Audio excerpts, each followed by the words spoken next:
Hi, this is Jason Fry. I'm the mayor of Riverside, and I would like to share with you a family favorite of ours.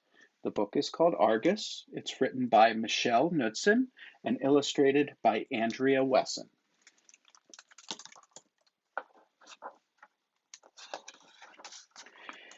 Sally's class was doing a science project.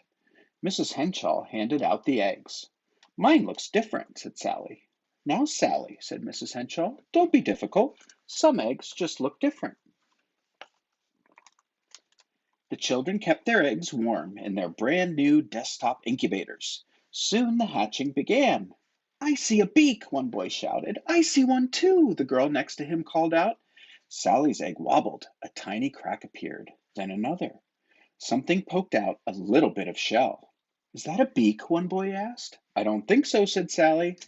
The cracks in Sally's egg widened. Slowly, something emerged. It was green, it was scaly, and it had big yellow eyes. Mine looks different, said Sally. The other students gathered around to look. Ew, they said. Now, children, said Mrs. Henshaw, don't be difficult. Some chicks look different. That's all. Sally named her chick Argus. The class weighed and measured all the chicks. They took new measurements every day. Then they made line graphs showing the results. All of the other children's graphs showed small, neat diagonal lines. Sally's graph didn't. Next to the children drew pictures of their chicks to post on the walls.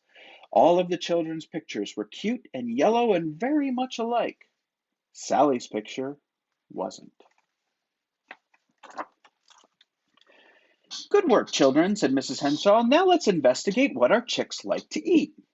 Mine likes seeds, said one boy. Mine likes beetles, said another boy. Mine is trying to eat the other chicks, said Sally. Mrs. Henshaw rushed over and rescued them. As the days passed, the chicks grew bigger. Argus was the biggest of them all. He stopped trying to eat the other chicks. He started trying to eat the other children instead.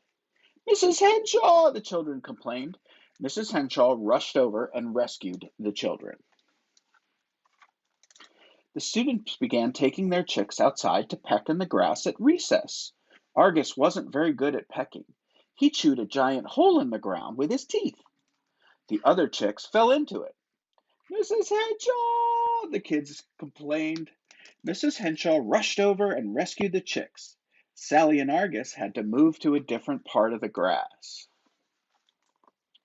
Later that afternoon, Sally walked up to Mrs. Henshaw. I don't think my chick is working out, she said quietly. Now, Sally, said Mrs. Henshaw, don't be difficult.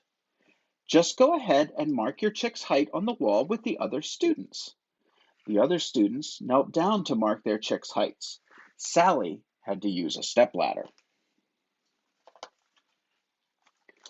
The next day at recess, Sally led Argus to his special area. Mrs. Henshaw had marked off with orange cones for safety. Sally sat and watched the other chicks. They were all the same, cute and small, feathery and fluffy. The children chased them around, picking them up and petting their soft little heads. Sally couldn't even reach Argus's head unless he was lying down.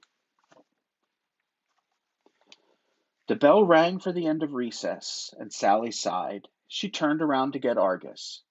He wasn't there. Sally looked around the schoolyard. She ran to the gate and looked up and down the street. There was no sign of Argus anywhere. Oh no, cried Sally. She started to run back to class. Then she stopped. Why was she so upset? With Argus gone, Mrs. Henshaw would probably let Sally share one of the other chicks. She could make graphs that looked like everyone else's. She wouldn't have to sit by herself at recess. She could stop being different all the time. Sally lined up to go inside with the other students. She waited to feel relieved. She waited to feel happy.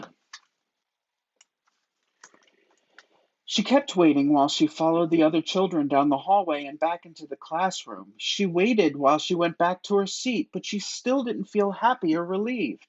She felt sad and worried. What if Argus was scared and lost? He was out there somewhere all alone.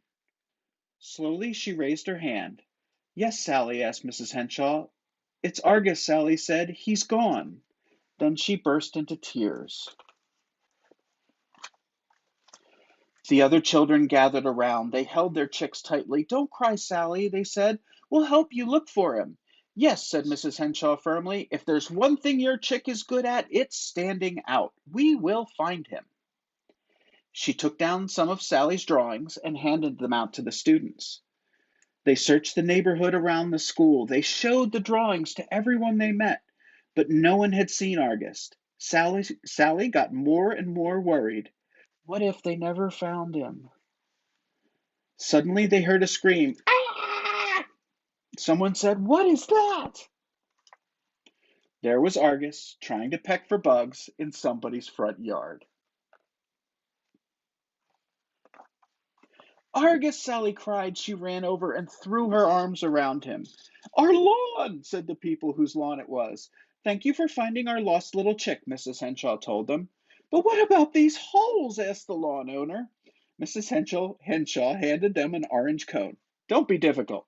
She then quickly led the children back to the school. Sally's chart that afternoon was the best one she ever made. Mrs. Henshaw gave it a big gold star. Sally looked at it hanging up with the other charts. Mine looks different, she said, and she smiled. Thank you for listening, everybody.